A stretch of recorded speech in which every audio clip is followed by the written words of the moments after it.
ഓം സദാശിവസമാരംഭാം ശങ്കരാചാര്യമധ്യമാം അസ്മദാചാര്യപര്യന്താം വന്ദേ ഗുരുപരമ്പരാം. എല്ലാവർക്കും വിനീതമായ നമസ്കാരം. നാരായണീയത്തിലെ 83-ാം ദശകം പഠിക്കാം. ഈ ദശകത്തിലെ പ്രധാനമായിട്ട് പൗണ്ഡ്രകവധമാണ്. പിന്നീട് വിവിധവധം അതും പറയുന്നുണ്ട്. പദ്യം വായിച്ചിട്ട് അർത്ഥം പറയാം. രാമേധ ഗോകുലഗതേ പ്രമദാപ്രസക്തേ ഹൂതാനുവേദ യമുനാദമനേ മദാന്തേ സ്വൈരം സമാരമതി സേവകവാദമൂഢോദ്ദൂതം ന്യയുങ്ത തവ പൗണ്ഡ്രകവസുദേവ. രാമേ ഗോകുലഗതി അഥ. അനന്തരം രാമൻ രാമൻ ഗോകുലത്തിൽ ഗതനായപ്പോൾ ബലരാമന് ഗോകുലത്തിൽ പോയൊരു സന്ദർഭത്തിൽ പ്രമദാപ്രസക്തി, പ്രമദ എന്ന് പറഞ്ഞാൽ സ്ത്രീകളിൽ സക്തൻ എന്നർത്ഥം, താല്പര്യത്തോടു കൂടിയവനായിട്ട് ഹൂതാനുപേത, ഹൂതം എന്ന് പറഞ്ഞാൽ വിളിച്ചു, അനുപേതം എന്നിട്ട് വന്നില്ല. ആരാണ്? യമുന വന്നില്ല. യമുന എന്ന സുന്ദരിയെ തൻ്റെ കൂടെ രമിക്കുന്നതിന് വരാൻ വിളിച്ചത്. അങ്ങനെ വിളിച്ചിട്ട് വരാഞ്ഞ് മതാന്ധനായി, മതം കൊണ്ട് അന്ധനുമായിരുന്നു ആ ബലരാമൻ. ആ സമയത്ത് ഇതെല്ലാം സപ്തമി പറയുന്നത് അപ്പോൾ എന്നുള്ള അർത്ഥമാണ്. സ്വൈരം സമാരമതി, സ്വൈരമായിട്ട് അങ്ങനെ രമിച്ച് നടക്കുമ്പോൾ, സമാരമൻ എന്നുള്ളതിൻ്റെ സപ്തമിയാണ്. അങ്ങനെ നടക്കുമ്പോൾ ഈ സമയത്ത് ദ്വാരകയിലെ ശ്രീകൃഷ്ണൻ്റെ അടുത്തോട്ട് ഒരു ദൂതൻ വരികയാണ്. പൗണ്ഡ്രക വാസുദേവൻ എന്ന് പറഞ്ഞ്, അദ്ദേഹത്തിൻ്റെ പേര് വാസുദേവൻ എന്നാണ്, പൗണ്ഡ്രക വാസുദേവൻ. അതുകൊണ്ട് അദ്ദേഹത്തോട് പലരും പറഞ്ഞു, ഈ വാസുദേവൻ എന്താണ്, ശരിക്ക് ആ ശ്രീകൃഷ്ണനല്ല, അങ്ങാണ് വാസുദേവൻ. അങ്ങനെയൊക്കെയാണ് എല്ലാ ദൈവിക ശക്തിയൊക്കെ ഉള്ളത്. അദ്ദേഹം മറ്റേ ശ്രീകൃഷ്ണൻ വെറുതെ അഭിനയിച്ച് നടക്കുകയാണ് എന്ന് പറഞ്ഞ് അദ്ദേഹത്തെ ധരിപ്പിച്ചു എന്നാണ്. ആ പൗണ്ഡ്രക വാസുദേവൻ ഒരു ദൂതനെ അയച്ചു. സേവകവാദമൂഢ എന്ന് പറഞ്ഞാൽ സേവകന്മാരുടെ വാക്കുകൊണ്ട് മൂഢനായി ദൂതനെ അയച്ചു. തവ അങ്ങയുടെ അടുത്തേക്ക് പൗണ്ഡ്രക വാസുദേവനെ അയച്ചു. അത് ഇങ്ങനെ പറഞ്ഞുകൊണ്ടാണ് എന്താണ്, ശ്രീകൃഷ്ണനെ ആയുധങ്ങളെല്ലാം ഉപേക്ഷിച്ച് എന്നെ വന്ന് ശരണം പ്രാപിക്കണം, ഞാനാണ് ശരിക്ക് വാസുദേവൻ എന്നാണ് പറഞ്ഞ് അയച്ചിരിക്കുന്നത്. അതാണ് നാരായണോഹം അവതീർണൈഹാസ്മി ഭൂമൗ തത്സേ കില ത്വമപി മാമകലക്ഷണാനി ഉത്സൃജ്യതാനി ശരണം വ്രജമാമിതി ത്വാം ദൂതോ ജഗാദ സകലൈരഹസിത സഭായാം. നാരായണൻ അഹം, ഞാനാണ്. അവതീർണ അവതരിച്ചവൻ. ഇഹ ഇവിടെ ഉള്ള ഞാനാണ്. അസ്മി എന്ന് പറഞ്ഞാൽ ഞാനാകുന്നു. ഭൂമൗ അവതീർണ, ഭൂമിയിൽ അവതരിച്ച് നാരായണൻ ഞാനാണ്. സസ്സേകില ധരിക്കുന്നു. ത്വം അപി സസ്സേ നീ ധരിക്കുന്നു. കില പോലും എന്ന് കേട്ടിട്ടുണ്ട്. ത്വം അപി നീയും ധരിക്കുന്നു. മാമക ലക്ഷണാനി എൻ്റെ ലക്ഷണങ്ങളെ. ലക്ഷണം എന്ന് പറയുമ്പോൾ ശ്രീവത്സം, കൗസ്തുഭം, പിന്നെ ചക്രം ഒക്കെ നീ കയ്യിൽ വെച്ചുകൊണ്ടിരിക്കുന്നതായിട്ട് പറയുന്നു. അതാണ് എൻ്റെ ലക്ഷണങ്ങളെ. ഉത്സൃജ്യതാനി അവകളെല്ലാം ഉപേക്ഷിച്ചിട്ട് ശരണം വ്രജ, എന്നെ ശരണം മാം ശരണം വ്രജ, എന്നെ ശരണം പ്രാപിച്ചുകൊള്ളുക. ഇതി പ്രകാരം ത്വാം നിന്നോട് ദൂതോ ജഗാദൂതൻ പറഞ്ഞു.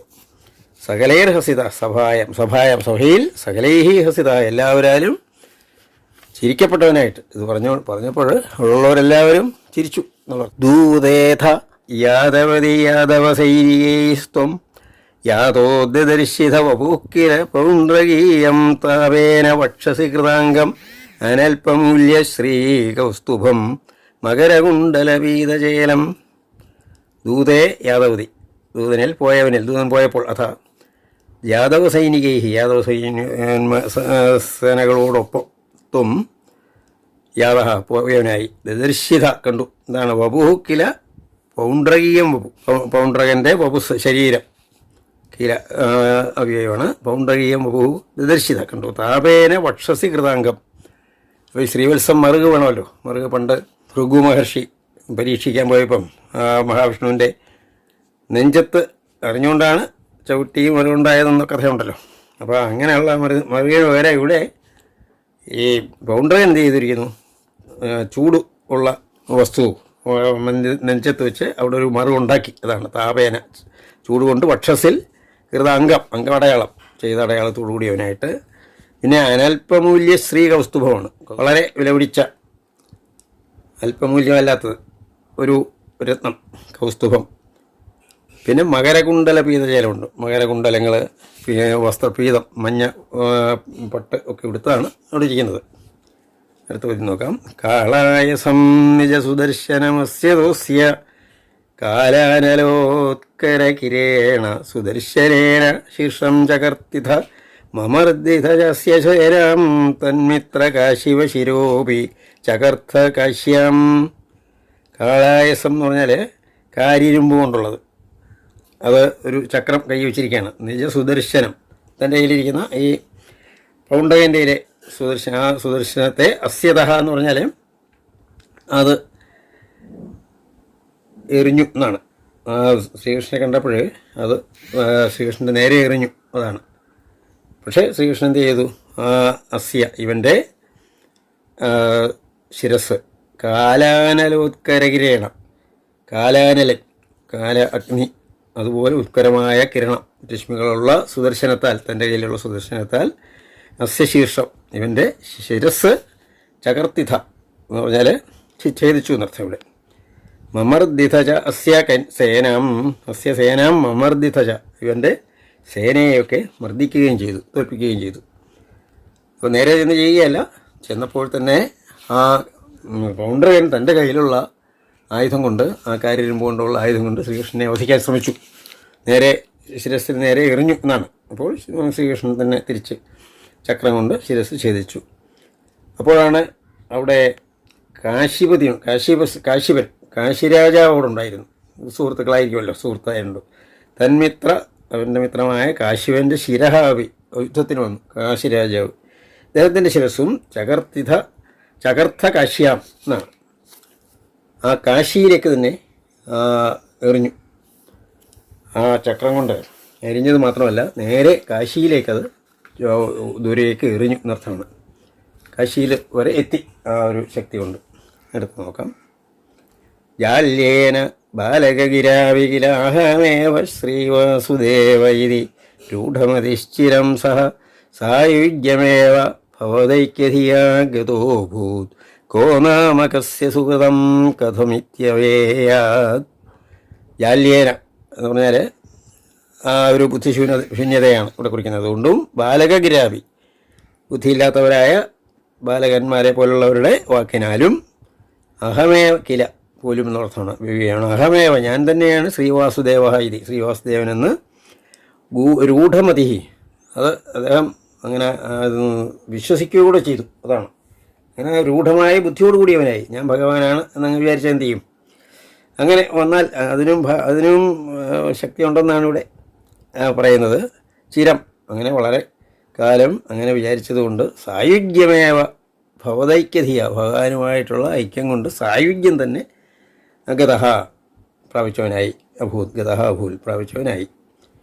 പിന്നെ ഭട്ടതിരി പറയുന്നുണ്ട്, കോ നാമ കസ്യ സുഹൃതം കഥം ഇത്യവയാൽ. കഹ ആരാണ്, കസ്യ ആരുടെ സുഹൃതം ആരുടെ ഭാഗ്യം, കഥം എങ്ങനെയാണ്, ഇതി അവയാത് ആർക്കാണ് ഒരാളിൻ്റെ ഭാഗ്യം എങ്ങനെയാണ് എന്ന് അറിയാൻ സാധിക്കുകയില്ല എന്നുള്ള അർത്ഥത്തിലാണ്.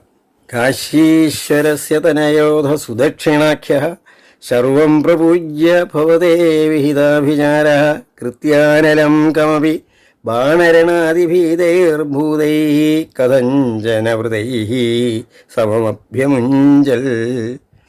ഈ കാശി രാജാവിൻ്റെ ശിരസ് ആ ഗോപുരത്തിൻ്റെ മുന്നിൽ കിടന്നത് ആൾക്കാർ കണ്ട് വളരെ വലിയ രോദനത്തോടുകൂടി പുത്രനെ അറിയിച്ചു. പുത്രൻ്റെ പേര് സുദക്ഷിണൻ എന്നായിരുന്നു. കാര്യമൊക്കെ മനസ്സിലാക്കിയപ്പോൾ ഈ സുദക്ഷിണന് വലിയ ശിവഭക്തൻ ആയിരുന്നു. ശിവഭക്തനായിട്ട് സർവം പ്രപൂജ്യ കാശീശ്വരസ്യ തനയ എന്ന് പറഞ്ഞ പുത്ര, അഥ സുദക്ഷിണാഖ്യ എന്ന സുദക്ഷിണ പേരോടുകൂടിയ ആ രാജകുമാരൻ ശർവനെ, ശിവഭഗവാനെ പൂജിപ്പിച്ചിട്ട് ഭവതേ അങ്ങേക്കായിക്കൊണ്ട് വിഹിതാഭിചാര ആഭിചാരം ചെയ്തവനായി ഭവനായിക്കൊണ്ട്. എന്നിട്ട് ആ ആഭിചാരത്തിൽ നിന്നും ഒരു പിശാചമൂർത്തി, ആ കൃത്യാനലം, അനലം എന്ന് പറഞ്ഞാൽ അഗ്നിയാണല്ലോ, കൃത്യാനലത്തെ അഗ്നിയെ കഥമപി എന്ന് പറയുമ്പോൾ വളരെ ബുദ്ധിമുട്ടിയാണ് ഇത്രയൊക്കെ ചെയ്യുന്നത്. അതുകൊണ്ടാണ് കഥമപി. ബാണരണാതിഭീതൈഹി, ബാണാസുരനുമായിട്ട് യുദ്ധം ചെയ്തപ്പോൾ ശ്രീകൃഷ്ണനാണല്ലോ യുദ്ധം ചെയ്തപ്പോൾ ഈ ശിവഭഗവാന്റെ ഭൂതഗണങ്ങൾക്കറിയാം കൃഷ്ണനോടൊന്നും നേരിടാനൊക്കത്തില്ലെന്ന്. പക്ഷേ ഈ കൃത്യാനല്ല അനലൻ ആ പിശാചമൂർത്തി അവരെ കൂടെ കൂട്ടുപിടിച്ചു,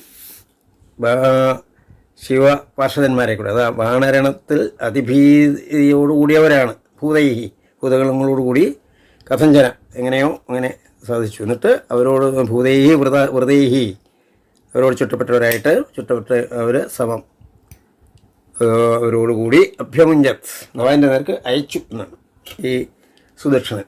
താലപ്രമാണചരണാമഹിലാം ദഹന്തീം കൃത്യാം വിലോക്യ ചകിതൈഹി കഥിതോപി ബഹുരൈഹി ദ്യൂതോത്സവേ കിമപി നോ ചരിതോ വിഭൂത്വം പാർശ്വസ്ഥമാശു വിസസർജിത കാലചക്രം. താലപ്രമാണം എന്ന് പറഞ്ഞാൽ, താലം എന്ന് പറഞ്ഞാൽ കരിമ്പനയെ പോലെയുള്ള കാലുകളാണ് ഈ കൃത്യാനല മൂർത്തിക്കുള്ളത്.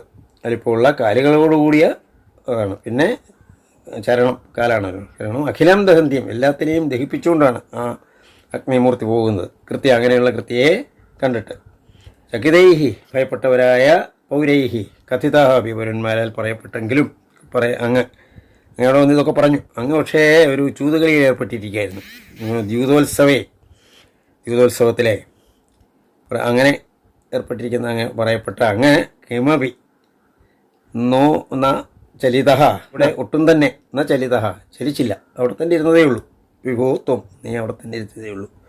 എന്നിട്ട് ഇവരെന്താ ചെയ്ത പാർശ്വസ്ഥം, തൻ്റെ സമീപത്തുണ്ടായിരുന്ന കാലചക്രം, ആ ചക്രം, സുദർശന ചക്രത്തെ ആശു പെട്ടെന്ന് വിസസർജിത എന്ന് പറഞ്ഞാൽ പറഞ്ഞയച്ചു, പെട്ടെന്ന് അങ്ങോട്ട് പോയിക്കൊള്ളാൻ പറഞ്ഞു. അങ്ങനെ ആ സുദർശന ചക്രം നേരെ ഈ കൃത്യാനല മൂർത്തിയെ നേരിടുകയാണ്.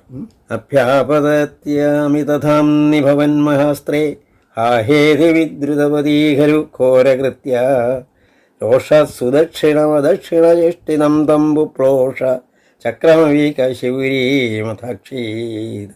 ഈ ചക്രം ചെന്നപ്പോൾ ഈ കലലമൂർത്തി പേടിച്ച് ഓടി, താനിപ്പം വധിക്കപ്പെടും എന്ന് തോന്നിയിട്ട്. അതാണ് അഭ്യാവതതി, ചാടി വന്നപ്പോൾ. ഏതാണ് അമിതധാംനി, അമിതമായ പ്രകാശമുള്ള ഭവൻ മഹാസ്ത്രേ, അങ്ങയുടെ വസ്ത്രേ അഭ്യാവതി വന്നതിൽ എന്ന് പറയുമ്പോൾ വന്നപ്പോൾ. ഹാഹാ ഇതി വിദ്രുതപതി, ഹാഹാ എന്ന് പറഞ്ഞിട്ട് ഓടിയവളായി ഖലു, നിശ്ചയമായും അവ്യയമാണ് ഘോരകൃത്യ, ഓടിയവളായി. ഈ ഘോരകൃത്യയ്ക്ക് അപ്പോൾ ദേഷ്യം വന്നു. ആരോടായി? സുദർശനോട് ദേഷ്യം വന്നു. കാരണം എന്നെ പറഞ്ഞയച്ച് ഇങ്ങനെ ഒരാളിൻ്റെ അടുത്താണല്ലോ എന്ന് പറഞ്ഞ് നേരെ സുദർശനനെ തന്നെ അങ്ങ് വധിക്കുകയാണ് ഈ കൃത്യാനലമൂർത്തി. രോഷാത്, കോപത്താൽ. സുദക്ഷിണം, അദക്ഷിണചേഷ്ടിതം എന്ന് പറഞ്ഞാൽ നല്ലതല്ലാത്ത പ്രവൃത്തി ചെയ്തവനായ ആ സുദർശനനെ പുപ്ലോഷ എന്ന് പറഞ്ഞാൽ ദഹിപ്പിച്ചു. ചക്രമപി, ചക്രം പോയിട്ട് തിരിച്ചുടനെങ്കിൽ പോകുന്നില്ല. കാശിപുരിയെയും അഥാക്ഷിയിൽ നിന്നാണ് ചക്രം. കാശിപുരിയെ തന്നെ എല്ലാം ദഹിപ്പിച്ചു എന്നാണ്. സഖലു വിവിധോ രക്ഷോഘാതേ കൃതോപകൃതി പുരാത്തവതു കലയാം മൃത്യും പ്രാപ്തും തഥാ കലതാം ഗതാ നരകസജീവോ ദേശക്ലേശം സജന്നകരാന്തികേ ഷഡതി ഹരിനായുധ്യൻ അദ്ധാ പപാതതലാഹത. സഹ വിവിധ ഖലു അവ്യയാണ് നിശ്ചയമായും. ആ വിവിധൻ രക്ഷോഘാതെ, രാക്ഷസന്മാരെ വധിക്കുന്നതിൽ കൃതോപകൃതി, ഉപകാരം ചെയ്തവനാണ്. ഈ വിവിധൻ എന്നൊരു വലിയ വാനര സൈന്യശ്രേഷ്ഠനുണ്ടായിരുന്നു. അദ്ദേഹം ഈ രാവണനുമായിട്ടുള്ള യുദ്ധത്തിൽ ശ്രീരാമനെ സഹായിച്ച ആളാണ്. പക്ഷേ അദ്ദേഹത്തിന് എന്തുകൊണ്ടോ തോന്നി, എനിക്കും ഭഗവാന്റെ കൈ കൊണ്ട് എനിക്ക് മരിക്കാൻ ഒരു യോഗം ഉണ്ടാവണം, സായുജ്യം കിട്ടും എന്നറിയാം. അതുകൊണ്ട് പിന്നീട് നരകാസുരൻ്റെ മന്ത്രിയായിട്ട് പോവുകയാണ്. അതാണ് ഇവിടെ പറയുന്നത്. കൃതോപകൃതി ആയിരുന്നു പണ്ട്, ഉപകാരം ചെയ്ത പണ്ട് അങ്ങനെ ആയിരുന്നു. തവതു കലയാ, പക്ഷേ അങ്ങയുടെ കലയാൽ, അങ്ങയുടെ അവതാരത്താൽ, അംശത്താൽ മൃത്യും പ്രാപ്തും, മൃത്യുവിനെ പ്രാപിക്കുന്നതിന് വേണ്ടി തഥാ അപ്പോൾ ഖലതാംഗത. ഖലത എന്ന് പറഞ്ഞാൽ ഇനിയിപ്പം അതിനുള്ള മാർഗം എന്തുവാണ്? ഒരു അസുര സ്വഭാവത്തോടു കൂടി ജനിക്കണം. എന്നിട്ട് നരകസജീവൻ, നരകാസുരൻ്റെ സജീവനായിട്ട് ദേശക്ലേശം സൃജൻ, എല്ലാ ദേശത്തിനെയും ക്ലേശം ചെയ്യുന്നവനായിട്ട് നഗരാന്തികെ, നഗരത്തിൻ്റെ സമീപത്ത് അങ്ങനെ നടക്കുമ്പോൾ ചടുതി പെട്ടെന്ന് തന്നെ ഹലിന, ശ്രീകൃഷ്ണനല്ലായിരുന്നു ബലരാമൻ, അങ്ങനെയുള്ള ആ വിവിധനെ യുദ്ധൻ, ഹലിനായുദ്ധൻ, ബലരാമനോട് യുദ്ധം ചെയ്യുന്നവനായിട്ട് കലാഹത പപാത, കൈകൊണ്ടുള്ള അടികൊണ്ട് പതിച്ചു എന്ന് പറഞ്ഞാൽ താഴെ വീണു എന്നർത്ഥം.